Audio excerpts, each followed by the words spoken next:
बड़ी सुंदर बात कर्दम ऋषि ने कही। सबसे पहले तो कहा कि जो आपके चरण कमल हैं वो भव सागर से पार जाने के लिए जहाज हैं।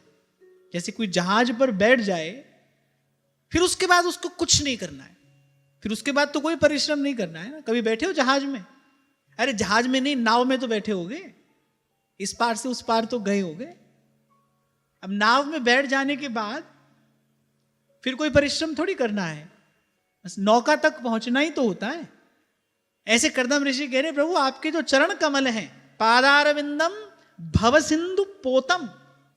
अच्छा, एक और बात है यहां पर विचार करने की। नौका नहीं कहा है भगवान के चरणों को, जहाज कहा। जहाज क्यों कहा? जहाज सुदृढ़ होता है, छोटे मोटे तूफान से डोलता नहीं है। कितना भी बड़ा तूफान हो जहाज तो पार लगा ही देता है। इसलिए कहा आपके जो चरण कमल हैं, अगर कोई और साधन करेगा, और जितने साधन हैं, बोले वो छोटी छोटी नौकाएं हैं, वो छोटी छोटी नौकाएं हैं, माया के प्रबल प्रवाह में डूब जाती हैं, टूट जाती हैं, उनका आश्रय छूट जाता है। पर आपके चरण कमल कैसे हैं? पादार विंदम भव सिंधु पोतम। बोले ये उस पार जाने के लिए जहाज हैं। जैसे महाराज वाणी में कहते हैं ना, नानक नाम जहाज है, फिर जो चढ़ गया चढ़े सो उतरे पार। अच्छा, एक और बात है, अब जहाज जब तट छोड़कर चलता है, अब उसके बाद आप चाहो तो भी उतर नहीं सकते, नहीं उतर सकते ना। कहां जाओगे? जैसे उड़ी जहाज को पंछी पुनी जहाज पे आवे। सूरदास कहते हैं ना, मेरो मन अनंत कहां सुख पावे। जैसे उड़ी जहाज को पंछी पुनी जहाज पे आवे। एक बार आप जहाज पर बैठ गए और जहाज चल दिया, अब तो भाई वो आपको किनारे लगाकर ही छोड़ेगा ना, बीच में कहां जाओगे? ऐसे ही हमारे श्री कृष्ण हैं, ऐसे ही इनका नाम है, ऐसे ही इनका रूप है।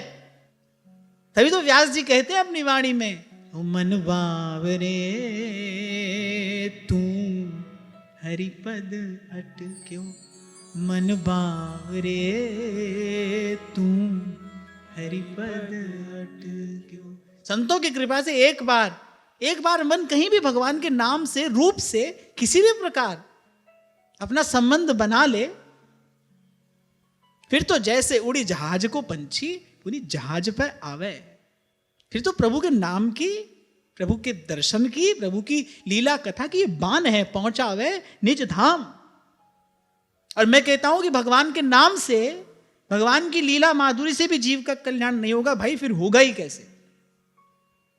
फिर होगा ही कैसे? अभी थोड़ी देर पहले मैंने आपके कहा ना कि जीव अल्प सामर्थ्यवान है। जीव जो भी करता है वो अपूर्ण ही है, थोड़ा ही सामर्थ्य है आपके मेरे पास, उससे जो साधन किया जाता है वो भी थोड़ा है। अल्प से भूमा की प्राप्ति नहीं होती। ये जो अल्प साधन है, इससे उस अनंत की प्राप्ति नहीं हो सकती।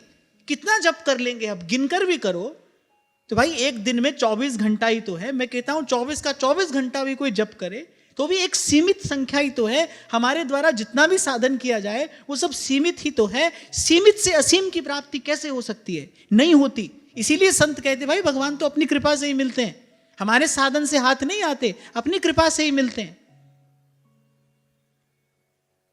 और वहां उपनिषदों की श्रुतियां कह रही हैं, बोले थोड़ा है उसमें कोई सुख नहीं है। यो वही भूमा तत्सुखम नाल पे सुखम अस्ति।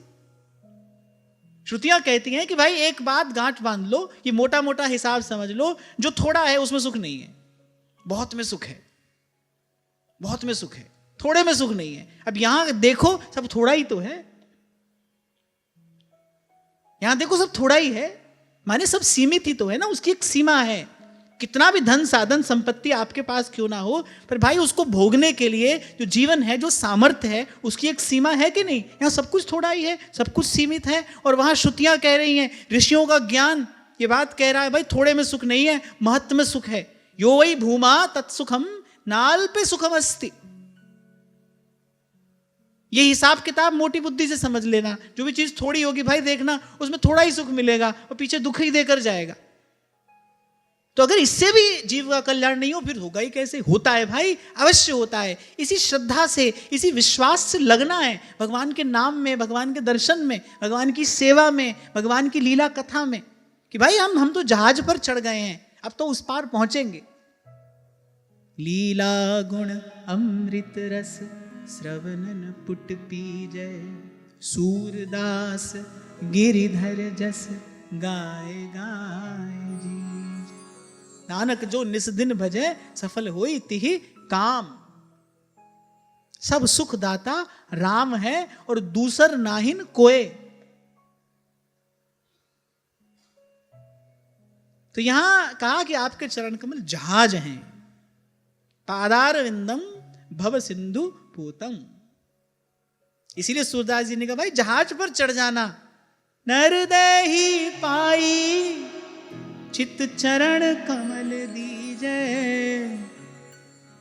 सूरदास गिरिधर जस गाय गाय जी। हाँ, पर इस जहाज पर चढ़ने के लिए देना क्या पड़ेगा? भवानी शंकरो वंदे श्रद्धा विश्वास रूपिणो। इसलिए मैंने कहा श्रद्धा युक्त चित्त से सुदृढ़ विश्वास हृदय में धरकर और फिर लगना है इसमें।